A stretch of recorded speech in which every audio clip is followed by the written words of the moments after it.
Hello नमस्कार साथियों, आप सभी को टारगेट विथ नित्यम के इस चैनल में दिल खोल करके स्वागत है। जैसे मैं आपको लगातार पता चल रहा है कि टारगेट विथ नित्यम चैनल से बीपीएससी का पीवाई क्यूज कराया जा रहा है, जो सभी प्रतियोगी परीक्षाओं के लिए महत्वपूर्ण है। अब भारत की किसी भी प्रतियोगी परीक्षाएं की तैयारी कर रहे हैं, उन सभी परीक्षाओं के लिए वीडियो महत्वपूर्ण होगा, क्योंकि हमारे चैनल से जो भी आपको जीके जीएस के सीरीज दिए जाएंगे वे सभी बीपीएससी के प्रीवियस ईयर पर आधारित होंगे। तो अगर आप पहली बार इस चैनल से जुड़े हैं तो चैनल को सब्सक्राइब कर दीजिएगा, वीडियो पसंद आए तो वीडियो को लाइक कर दीजिएगा, वीडियो को शेयर कर दीजिएगा, और वीडियो के नीचे देखिएगा तो एक ऑप्शन होगा कमेंट लिखा हुआ, ठीक है। तो उस पर टिप करके कमेंट करना मत भूलिएगा कि आपको वीडियो कैसा लगा, ठीक है। तो चलिए, आपकी ज़्यादा समय की बर्बादी नहीं करेंगे, सवालों से हम आपकी शुरुआत करते हैं। ये लीजिए, सबसे पहला सवाल जो बीपीएससी द्वारा पूछा गया है प्रीवियस ईयर में, कि बिहार में सर्वप्रथम अशोक चक्र किसने जीता। Option A Nalin Bilochan Sharma, option B Jagannath Kaushal, option C Randhir Verma, option D इनमें से कोई नहीं। आपको बता दें कि बिहार में सबसे पहले अशोक चक्र जीतने वाले व्यक्ति का नाम है रणधीर वर्मा। क्या नाम है?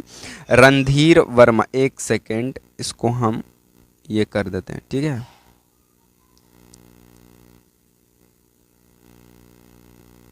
क्या नाम है? रणधीर वर्मा नाम है, ठीक है। रणधीर वर्मा नाम है जो अशोक चक्र से सबसे पहले सम्मानित हुए।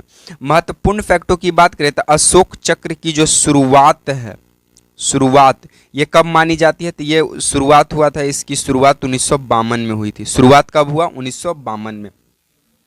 अशोक चक्र जो है ये वीरता साहस के लिए दिया जाता है, वीरता और साहस के लिए, युद्ध के मैदान में वीरता के लिए अशोक चक्र दिया जाता है। अशोक चक्र के ही तरह 3 चक्र हैं, एक अशोक चक्र, कीर्ति चक्र, और एक कौन सा चक्र है, इसका आंसर आप लोग कमेंट बॉक्स में दीजिएगा, ठीक है। बाकी बता दें कि आपको जो ये सबसे एक और यहाँ से क्या सवाल बनेगा कि प्रथम सैनिक जिसे ये मिला, प्रथम सैनिक जिसे अशोक चक्र मिला था, तो उनका नाम था क्या? तो उनका नाम था हवलदार बचित्तर सिंह। हवलदार बचित्तर सिंह हवलदार रैंक के थे, ठीक है। HAV हवलदार रैंक के थे बचित्तर सिंह, जिन्हें अशोक चक्र से प्रथम ये सैनिक रहे हैं जिन्हें अशोक चक्र मिला, ठीक है। और प्रथम महिला जिसे अशोक चक्र मिला उसका नाम था नीरज भन्नोट। क्या नाम था? नीरज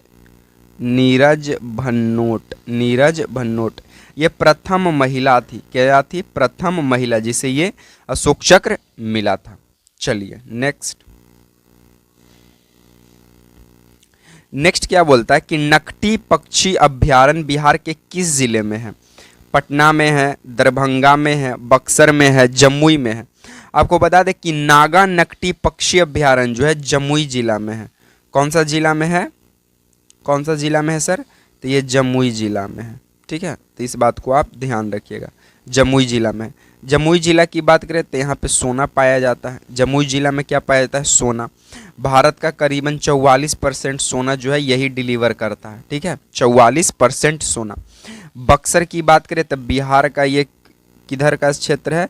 तो पश्चिमी क्षेत्र है, ठीक है। बिहार का पश्चिम में पड़ता है कौन? अपना बक्सर। दरभंगा की बात करें तो दरभंगा का मखाना फेमस है, मखाना और मधुबनी पेंटिंग, ठीक है। पटना की बात करें तो पटना तो अपना पटना है भाई, बिहार की राजधानी पटना, और बिहार के बीचों बीच से गंगा नदी चलती है, ठीक है। और पटना जो है वो गंगा नदी के ही किनारे स्थित है, तो इस बात को भी आप ध्यान रखिएगा। चलिए नेक्स्ट, कुशेश्वर स्थान भी अपना दरभंगा में ही है। नेक्स्ट सवाल आपसे बीपीएससी द्वारा पूछा गया था कि पटना में गोल घर का निर्माण कब हुआ था?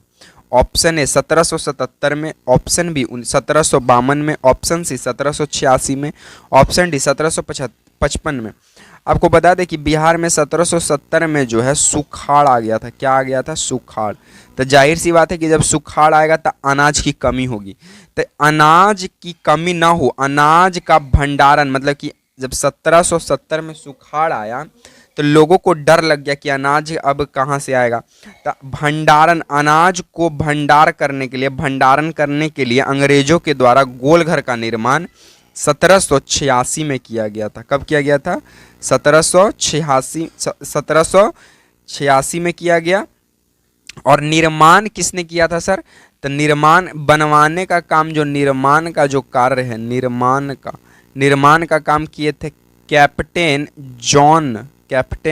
जॉन। ठीक है, निर्माण करने का काम कौन किए? इसी से कैप्टन जॉन। लेकिन आदेश कौन दिया था बनाने का? तो आदेश दिए थे वारेन हेस्टिंग। कौन दिए थे? Warren Hastings. ठीक है, वारेन हेस्टिंग दिए थे आदेश की गोल घर का निर्माण किया जाए और बनवाए कैप्टन जॉन। ठीक है, चलिए नेक्स्ट की बात करें तो आपसे बीपीएससी के द्वारा नेक्स्ट सवाल पूछा गया कि बिहार में सोशलिस्ट पार्टी की स्थापना 1931 में किसने की? Option A Ganga Sharan Sinha, option B Ramanand Mishra, option C Ramvriksh Benipuri, option D उपयुक्त में से सभी।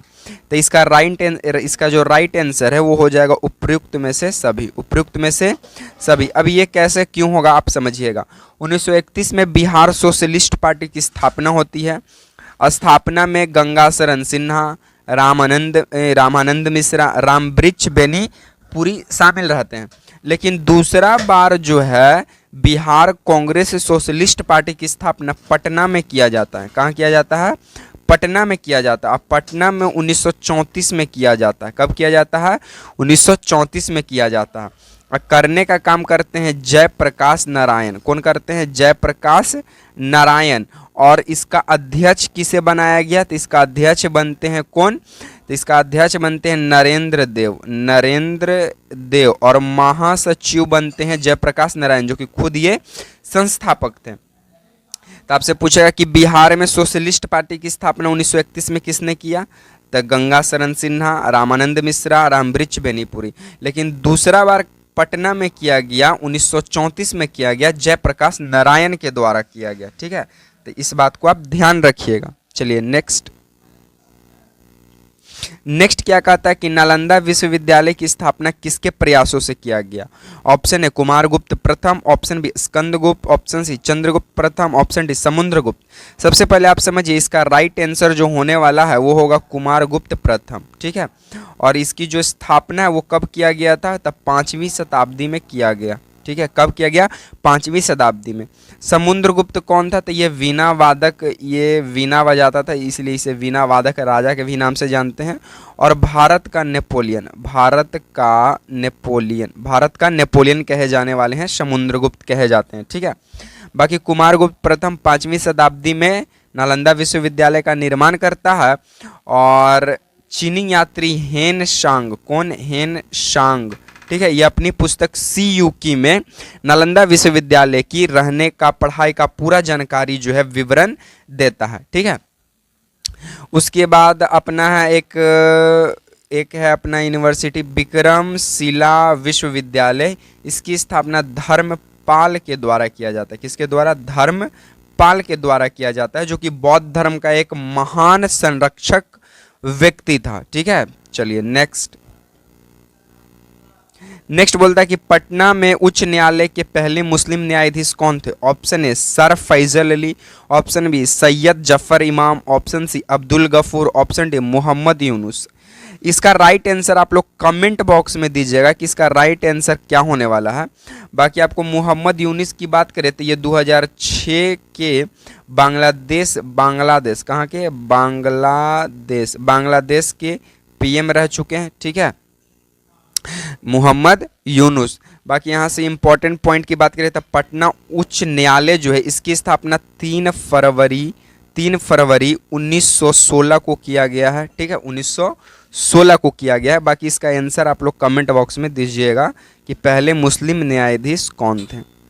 नेक्स्ट सवाल आपसे कहता है कि बिहार के किस जिले में बॉक्साइट पाया जाता है? Option A Kishanganj, option B Darbhanga, option C Munger, option D Purnia. आपको बता दें कि इसका जो राइट आंसर होने वाला है सर, वो राइट आंसर इसका होने वाला है मुंगेर। ठीक है, चलिए मुंगेर जो है ये क्वार्ट्ज का भी उत्पादन करता है, क्वार्ट्ज का। ठीक है। क्वार्ट्ज का उत्पादन करता है मुंगेर, बॉक्साइट का भी करता है। अगर जमुई इसका अगर ऑप्शन में जमुई भी रहता तो जमुई को ही हम लोग टिक करते हैं। बाकी पूर्णिया की बात करते हैं, साक्षरता दर, साक्षरता सबसे कम है, इसीलिए पूर्णिया के प्रत्येक पंचायत में लाइब्रेरी की सुविधा दी गई। किस चीज़ की सुविधा? लाइब्रेरी की सुविधा दी गई है।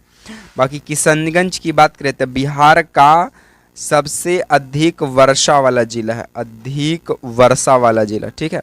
बिहार में सबसे अधिक वर्षा कहाँ होता है? किशनगंज में होता है।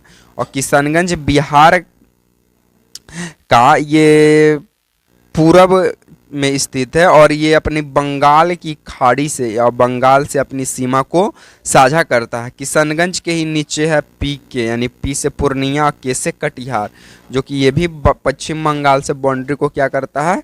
शेयर करता है। तो इस बात को आप ध्यान रखिएगा। चलिए नेक्स्ट बोलता है कि बिहार राज्य खादी ग्रामोद्योग बोर्ड की स्थापना कब हुआ? ऑप्शन ए 1950 में, ऑप्शन बी 1956 में, ऑप्शन सी 1961 में, ऑप्शन डी 1975 में।